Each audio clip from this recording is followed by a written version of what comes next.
malayong lupain. Kung kailan ang wakas ay nalalapit na,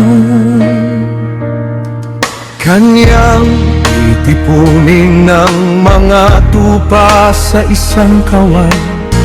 Walang makakapigil, walang makakahadlang. Diyos ang gagawa, siya ang nagpanukala.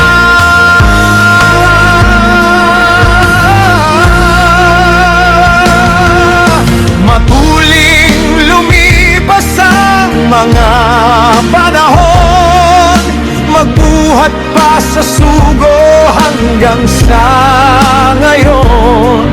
Ay dami na ang humadlang at bumangon, pero ang Iglesia ni Cristo ay nakapagpagtuloy. 112 taon, ang Iglesia ay nasa kalagayang maningning na ngayon.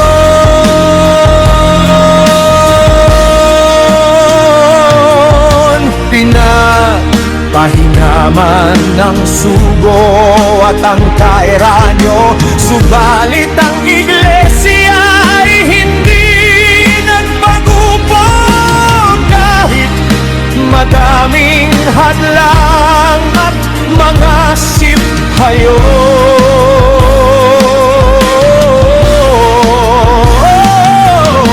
Ngayon ang ka-Eduardo ang siyang nangunguna upang maihatid ang Iglesia sa amang katuwang.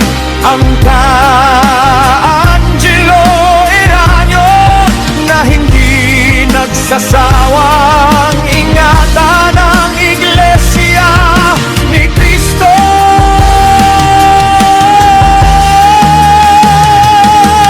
Sa daan ng paglalakbay ng bayan ng Diyos, heto na naman ang mga taong nais na hamunin at sumubok. Nais pinsalain ang buuin na ang Diyos ang gumawa.